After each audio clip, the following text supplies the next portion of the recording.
The Imperial transport ship cut through the void, leaving trails of blue light behind. Inside, the humans sat in silence, watching the stars drift past. They were being escorted to Zathra, a frontier world that had been burning with rebellion for 10 years. The Empire had tried everything: armies, weapons, and fear. Nothing worked. Captain Lewis leaned back in his seat and glanced at his team. "Remember," he said, "we're not here to fight their war. We're here to show them another way." The soldier, Ramirez, nodded. "If they let us." Dr. Hara smiled slightly. "They will. Curiosity is stronger than pride. Even emperors can't resist it." When they landed, the humans stepped out onto a planet scarred by conflict. The air smelled of metal and smoke. Above them, the sun was dim behind clouds of dust. Alien soldiers in shining armor watched as they arrived, their weapons ready. The human delegation was escorted to a command tent where the Empire's general, a massive insectoid alien named Kravath, awaited them. Kravath towered over them. "So," he said with a deep hiss, "you are the laughing creatures who dared to mock the Emperor." Lewis smiled calmly. "We prefer to call it sharing perspective." Kravath didn't laugh. "The Emperor believes you can solve this war better than our legions. I doubt it. The rebels are cowards who hide in caves. They refuse to submit." Lewis looked around the map projected in the air. "You've been fighting them for a decade?" "Yes," the general said proudly. "We have crushed their armies many times, but they keep returning." "Then maybe you're fighting the wrong war," Lewis said softly. Kravath tilted his head. "There is only one kind of war, victory and defeat." Lewis shook his head. "No, there's also understanding. If you never ask why they fight, you'll never stop them." Kravath snorted. "You think words will win?" "No," Lewis said. "But they can stop the need for bullets." The general growled but said nothing more. He assigned them a small hovercraft and a squad of soldiers to escort them to the warfront. The humans loaded their small equipment: scanners, drones, and a portable translator array. Within hours, they were flying over burnt forests and ruined cities. Down below, the humans saw villages, small clusters of huts where both rebels and civilians lived together. None of them looked like the bloodthirsty monsters the Empire described. They looked tired, scared, hungry. Dr. Hara pointed. "They're not soldiers. They're survivors," Ramirez frowned. "And the Empire's been bombing them for years." Lewis nodded. "That's what happens when fear rules instead of reason." They landed near one of the villages. Imperial soldiers surrounded the area, nervous and alert. When the humans stepped forward, the rebels came out of hiding, thin, ragged beings with glowing yellow eyes. The humans raised their hands to show peace. One of the rebels, an older alien with scarred skin, shouted, "Why have you come? To burn more homes?" Lewis smiled gently. "No, we're humans. We came to listen." The rebel blinked. "Listen?" "Yes, we heard there's been fighting for many years. We want to understand why." The rebels looked at one another, confused. No one had ever asked them that before. Slowly, the older one stepped forward. "We fight because the Empire took our rivers, our lands. They tax our food. We begged for fairness. They sent armies instead." Lewis nodded. "So it's not about power. It's about survival." The rebel lowered his weapon. You believe us?" Lewis smiled. "Of course. Where we come from, we've fought for freedom too. We learned that peace doesn't come from fear." The conversation lasted for hours. The humans listened to the rebels' stories, took notes, and offered small pieces of advice. How to negotiate. How to communicate through neutral channels. When they returned to the Empire's camp that night, General Kravath was waiting, furious. "You spoke to them?" he shouted. "That is treason!" Lewis stood firm. "No, it's logic. You've been killing your own chance for peace." Kravath's mandibles clicked angrily. "You insult the Empire." Lewis sighed. "Maybe someone needs to." The general raised his claw, but before he could speak further, a message arrived from the Emperor himself. The Emperor wanted daily updates. He was watching every move. Kravath growled and turned away. "Fine. Do your listening. But when they betray you, do not expect my soldiers to save you." Over the next few days, the humans visited more villages. They talked to both sides, and rebels and Imperial commanders. They didn't give orders or threats. They asked questions. And slowly, things began to change. The rebels started to lower their weapons. Imperial soldiers stopped attacking without orders. Dr. Hara helped build small water filters for the villages. Ramirez taught both sides how to build defensive shelters together against dust storms. For the first time in years, there was silence instead of gunfire. News spread quickly. The laughing humans were changing the battlefield without shooting a single bullet. Even General Cravath was forced to notice. He called Lewis one evening and said, "You confuse my soldiers." "They no longer wish to fight," Lewis smiled. "Good, maybe now they'll start thinking." Cravath stared at him for a long moment. Then, to everyone's shock, the alien general made a sound and a rough, low laugh. "You humans, you are dangerous in ways I do not understand." Lewis chuckled. "We get that a lot." Days turned into weeks. Eventually, the humans arranged a meeting between the rebel leaders and the Empire's regional governors. The atmosphere was tense at first, but the humans kept the conversation calm and honest. There were no grand speeches, no threats, just questions and a shared desire to stop the endless suffering. After long hours, both sides agreed to a truce. For the first time in a decade, the skies above Zathra were quiet. When word reached the Emperor, he didn't believe it at first.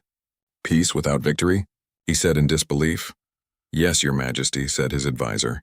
"The humans ended the war. They say both sides now trade food and medicine." The Emperor leaned back in his throne, without fear, without force. He sat in silence for a long time. Then he whispered, "Bring them home." A few days later, the humans were back on the imperial capital world. This time, the throne room was not filled with laughter. It was filled with wonder. Every noble, every general, and every courtier wanted to see the creatures who had stopped a war with nothing but words and smiles. The Emperor stood as they entered. "You have done what I thought impossible. Tell me, human, how?" Lewis bowed slightly. "We didn't do anything special. We just stopped treating war like a game to win." The Emperor frowned. "You speak in riddles," Lewis smiled. "Your empire fights to dominate. Ours learned to survive. There's a difference. You build monuments to power. We build lessons from mistakes." The Emperor considered his words. "And yet you laughed at us." "Yes," Lewis said, still smiling. "Because we saw ourselves in you. Long ago, humanity believed it could control everything, land, people, even nature. We built empires too, and they all fell. But we learned something each time. No rule lasts forever. So now when we see someone make the same mistake, we can't help but laugh. It's not mockery. It's recognition." For a moment, the Emperor said nothing. Then he began to laugh, softly, then louder. The sound echoed through the hall, shocking everyone. "You are bold," he said between laughs. "Bold and foolish. And yet perhaps wise," Lewis smiled. "Maybe just human." The Emperor looked at him with respect. "You have changed something in me. I have ruled with fear for too long. Perhaps it is time to rule with wisdom." He turned to the entire court. "Let it be known, the humans of Earth are not subjects. They are guests and teachers. Their laughter has shown us our pride." The hall erupted in murmurs of disbelief, but no one dared to argue. The humans had done what no army could. They had made the Emperor question himself. As they prepared to leave the palace, Dr. Hara whispered, "We actually did it." Lewis smiled. "We didn't conquer an empire. We reminded it that it's mortal." Ramirez laughed. "Think the galaxy's ready for more humans?" Lewis looked out the window at the stars. "Maybe not, but it'll learn." When their small ship lifted off, the Emperor watched it disappear into the sky. His advisors approached carefully. "Do you truly trust them, Majesty? These humans?" The Emperor smiled faintly. "Trust, no, but I respect them. They reminded me that even empires must learn to laugh." Far away aboard their ship, the humans shared a quiet moment. Patel leaned back in his seat and said, "It's strange. We didn't fire a single shot." Dr. Hara nodded. "Sometimes peace is louder than war." Lewis gazed at the stars, his expression calm. "We didn't win anything today. We just planted a seed. Maybe someday the Empire will understand." Ramirez chuckled. "And when they forget?" Lewis grinned. "Then we'll remind them." With a laugh, their ship drifted into the darkness of space, small and humble among the shining fleets of the galaxy. But somewhere behind them, an empire that once demanded obedience now carried the faint echo of laughter. A reminder that humanity had come, seen and changed everything without raising a weapon. For in the end, it wasn't power that made humanity strong. It was the courage to laugh, even when standing before an empire. They scanned Earth's warship and immediately understood their fate. Part 2. The galaxy was never the same after the Valiant incident. News of one human warship destroying 30 Vorthan warships spread faster than light. Across the star systems, empires that had once thought themselves untouchable suddenly felt small and fragile. On Earth, the celebration was quiet, but determined. Captain Marcus Hale stood before the Earth Defense Council. His eyes were steady, but his voice carried weight. "We have shown the galaxy our strength," he said. "But power is only useful if it protects life. Fear alone is not enough. We must be ready, always, but we must also lead with restraint." The council members nodded. The Valiant had not only survived the encounter, it had changed humanity's place in the universe. They began planning more Guardian-class warships, ships built not to conquer, but to defend Earth and its allies. Far from Earth, in the remains of the Vorthan fleet, Commander Taras faced questions he could not answer. His superior officers demanded revenge. "Do you realize what you've done, Taras?" hissed Admiral Croth. "One ship has humiliated our entire empire. Our fleets lie in ruin." Taras remained calm, though inside his mind raced. He knew the humans were not cruel. They had destroyed only what threatened them, and even then with precision. No debris, no fire, no unnecessary destruction. "They are not monsters," Taras said quietly. "They are something else. Something we cannot fight with fleets alone." "Coward," Croth shouted. "You will answer for this." Taras clenched his fists. He had no interest in punishment. Instead, he made a decision that would change the course of Vorthan history. He would speak to the humans directly. Meanwhile, the Valiant traveled deeper into Vorthan space. Its crew remained alert. Every system they passed was quiet. No empire dared challenge them. The silence was not peace, it was fear. Commander Lee approached Captain Hale in the bridge. "Sir, I have intercepted Vorthan signals. Commander Taras is requesting direct communication. He wants to meet." Hale raised an eyebrow. "He's brave. Or desperate. Or smart," Lee added. Hale nodded slowly. "Prepare the diplomatic protocols. This is our chance to turn fear into understanding." Argus, the AI, spoke softly. "Captain, they will know our power, but they will also know our will. How we act now will define humanity and the galaxy." "Exactly," Hale said. "Let's show them who we really are." A small Vorthan delegation arrived aboard the Valiant. The human crew watched cautiously as Taras stepped onto the ship. His green armor was marked with scratches from his last battle, and his eyes betrayed exhaustion and fear, yet there was also respect. Hale greeted him formally. "Commander Taras." "Welcome aboard the Valiant." Taras bowed slightly. "Captain Hale, I come as an enemy who has learned too late to be a friend, if you will allow it." Hale motioned to the bridge seats. "Sit. We have much to discuss." Taras spoke first. "When we scanned your ship, we thought we understood your power. We were wrong. The energy readings alone would have made you untouchable. But it was not the weapon that frightened me. It was your restraint." Hale leaned back. "We have seen what power without control does. We have learned to use strength carefully, or it destroys everything we hold dear. You have seen what we can do when we defend ourselves, but we will not attack unless necessary." Taras's four eyes widened. "Your species respects life even when you can destroy entire fleets?"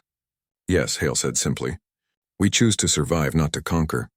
That is our rule. We hope others will learn from it, but if they do not, we will protect ourselves." After hours of conversation, Taras made a proposal. "I ask you to consider peace, Captain." "My empire. It is fractured now. Many wish to attack, but they do not understand your methods. You have shown them what humans are capable of. I do not wish to die or see my people destroyed. Let us make a treaty." Hale considered the words carefully. He could destroy the Vorthan Empire entirely. Every system, every fleet, every city, gone with one strike. Yet he did not see the value in total destruction. "Peace is difficult," Hale said, "but if we can teach restraint, we can avoid endless wars. I accept your proposal on one condition. All species must understand that Earth defends itself and that attacking us brings only ruin." Taras nodded. "Agreed." The treaty was sent across the galaxy. Other empires watched closely as the humans and Vorthans negotiated. Messages were shared, and slowly, one by one, alien civilizations reconsidered their plans for conquest. Humanity was not seeking empires. They were seeking security, but the demonstration of their power ensured survival for all who chose peace. In the following months, Earth became a central hub for diplomacy. Humans acted as mediators, using the Valiant and other Guardian-class ships to prevent conflicts. The galaxy, once full of war, began to experience a fragile peace, one built on respect and restraint rather than fear alone. Captain Hale often walked alone on the Valiant, looking out at the stars. He remembered the first scan, the first encounter, and the silence that followed the beam of energy that erased the Vorthan fleet. He felt pride, but also responsibility. Argus spoke from the intercom. "Captain, reports indicate that galactic leaders now refer to this period as the Age of Understanding. Humans are seen as protectors." Hale nodded. "Yes, Argus, but understanding is not guaranteed. We must always be vigilant. Power without control is useless. We must lead by example, not by fear." Argus paused. "Captain, you have changed the galaxy." Hale smiled faintly. "Perhaps. But only because we chose restraint over destruction. Only because we remembered what it means to be human." Years passed. The Valiant continued its voyages beyond known space. Its name became a symbol of humanity's strength, wisdom, and compassion. Young cadets from multiple species studied the ship, learning how one vessel and its crew had altered galactic history. Commander Taras, once a feared enemy, became a friend and ambassador. He often spoke of the day they scanned the human warship and realized their fate. They were never monsters, he told his students. They were humans. And in that moment they became the rulers of their own destiny, not through fear but through choice. In the quiet of deep space, the Valiant glided onward, its hull reflecting distant starlight. Captain Marcus Hale stood at the observation deck, looking toward new systems and new possibilities. "They'll test us again," he said softly. Argus replied, "And we will be ready." Hale nodded. "Yes, but we will always remember. Strength without restraint is meaningless. Power without wisdom is dangerous. Humanity must show both." The stars stretched out before them, endless and silent. The galaxy had learned its lesson. Earth was no longer a planet to conquer. Humanity had taken its place among the stars, not as tyrants, but as guardians wise and unstoppable. And so, the Valiant continued, carrying with it the promise of Earth, that even in a vast and dangerous galaxy, power could be tempered with restraint, and that strength alone was never enough to ensure survival. The legend of the Valiant had begun, and the galaxy would never forget it.